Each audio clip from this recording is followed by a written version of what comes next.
ഇതുകൊണ്ടാണ് +2 ലെവലിൽ ചോദിച്ചൊരു ചോദ്യമാണ് PSCക്ക് PYQ. അപ്പം 3 സ്റ്റേറ്റ്മെൻറ്റ് തന്നിട്ടുണ്ട്. റിസർവേഷനുമായിട്ട് ബന്ധപ്പെട്ട 3 സ്റ്റേറ്റ്മെൻറ്റാണ്. അപ്പോൾ ഇതിനകത്ത് ഏതൊക്കെയാണ് ശരിയെന്ന് നമ്മളോട് ചോദിച്ചേക്കുന്നത്. ഇവിടെ ഫസ്റ്റ് സ്റ്റേറ്റ്മെൻറ്റ് നോക്കിയേ, തദ്ദേശ സ്ഥാപനങ്ങളിൽ സ്ത്രീകൾക്ക് 50% സീറ്റുകൾ സംവരണം ചെയ്തിരിക്കുന്നു എന്നാണ്. അത് ശരിയായ ഒരു സ്റ്റേറ്റ്മെൻറ്റാണ്.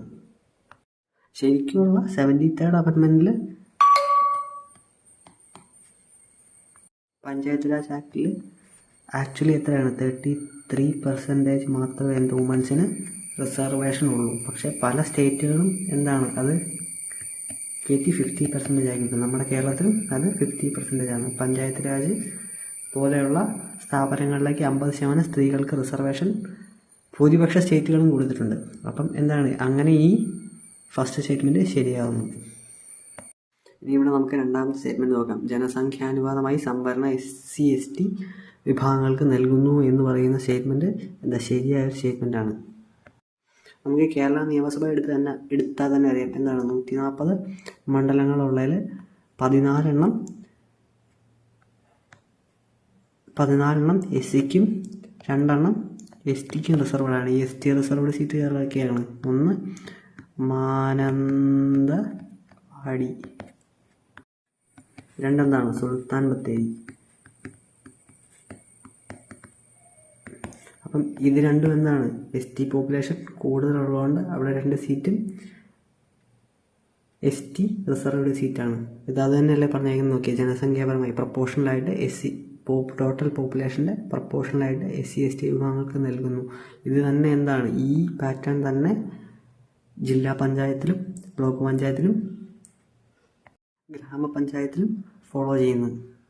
അതുപോലെ തന്നെ ലോക്സഭ രാജ്യസഭ മണ്ഡലങ്ങൾ ഒഴിച്ച് ബാക്കി എല്ലാത്തിലും SC ST റിസർവേഷൻ പെർസെൻറ്റേജ് മണ്ഡലങ്ങളുമൊക്കെ മോഡിഫൈ ചെയ്യാനുള്ള അധികാരം ആർക്കാണ്? സ്റ്റേറ്റ് ഗവൺമെൻറ്റിന് ഉണ്ട്. മറ്റേത് ലോക്സഭ രാജ്യസഭയാണെങ്കിൽ അതെന്താണ് അത് ലോക്സഭ രാജ്യസഭ അത് സെൻട്രൽ ഗവൺമെൻറ്റിനേ ഉള്ളൂ. അപ്പം അത് ഓർത്തിരിക്കുക.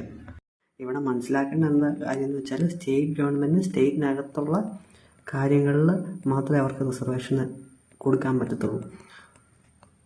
അത് കുറച്ചും കൂടി ക്ലിയർ ആയിട്ട് അടുത്ത സ്റ്റേറ്റ്മെൻറ്റ് വായിക്കുമ്പോൾ നമുക്ക് മനസ്സിലാവും.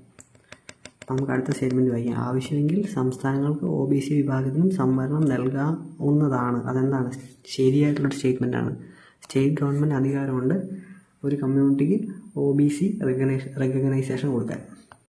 അങ്ങനെ OBC റെക്കഗ്നേഷൻ കിട്ടിയ ഒരു കമ്മ്യൂണിറ്റിക്ക് സ്റ്റേറ്റ് ഗവൺമെൻറ് ജോബുകളിൽ മാത്രമേ റിസർവേഷൻ കിട്ടുകയുള്ളൂ. സെൻട്രൽ ഗവൺമെൻറ് ജോലികൾക്ക് റിസർവേഷൻ ആ കമ്മ്യൂണിറ്റിക്ക് ആ OBC കമ്മ്യൂണിറ്റിക്ക് കിട്ടണമെന്നുണ്ടെങ്കിൽ സെൻട്രൽ ഗവൺമെൻറ് ഉണ്ടാക്കുന്ന OBC ലിസ്റ്റിൽ ആ കമ്മ്യൂണിറ്റി ഉണ്ടാകണം. ആണ് ഞാൻ നേരത്തെ പറഞ്ഞ സെൻട്രൽ ഗവൺമെൻറ് അവരുണ്ടാക്കുന്ന ലിസ്റ്റിലും സ്റ്റേറ്റ് ഗവൺമെൻറ് അവരുണ്ടാക്കുന്ന ലിസ്റ്റിലും മാത്രമേ റിസർവേഷൻ പോളിസി നടത്തത്തുള്ളൂ. അതിപ്പം എലക്ഷൻ ആണെങ്കിലും ശരി, ഗവൺമെൻറ് ജോബ്സ് ആണെങ്കിലും ശരി, ഇപ്പം എഡ്യൂക്കേഷൻ ഇൻസ്റ്റിറ്റ്യൂഷനിലേക്ക് ഉള്ള മിഷൻസ് ആണെങ്കിലും ശരി അങ്ങനെ നടത്തുള്ളൂ. ഇനി ഇവിടെ ഓർക്കേണ്ട ഒരു സംഭവം എന്ന് പറഞ്ഞാൽ ഈ OBC കമ്മ്യൂണിറ്റിക്ക് എന്താണ് ലോക്സഭയിലേക്കും രാജ്യസഭയിലേക്കും ആയാലും എന്താണ് സ്റ്റേറ്റ് ലെജിസ്ലേറ്റീവ് ആണെങ്കിലും റിസർവേഷനൊന്നും ഇല്ല എന്ന് ഓർക്കണം. അതുപോലെ സ്റ്റേറ്റിലും ഇല്ല, SC STക്ക് മാത്രമേ ഉള്ളൂ. അപ്പോൾ ഇവിടെ ആൻസർ വരുന്നത് എന്താ? ഓൾ ഓഫ് ദം എബവ് ആണ് ആൻസർ വരുന്നത്. അപ്പോൾ ഈ റിസർവേഷൻ എന്നുള്ളത് സ്റ്റേറ്റ് ഗവൺമെൻറ്റും സെൻട്രൽ ഗവൺമെൻറ്റും ഒരുപോലെ അധികാരം ഉള്ളതുകൊണ്ട് കേൾക്കുമ്പോൾ തോന്നും ഇത് കൺകറൻറ്റ് ലിസ്റ്റിലാണ്. ശരിക്കും പറഞ്ഞാൽ ഈ റിസർവേഷനെ പറ്റി ഒരു ലിസ്റ്റിലും പറഞ്ഞിട്ടില്ല എന്നുകൂടെ ഓർത്ത് വെച്ചോളുക.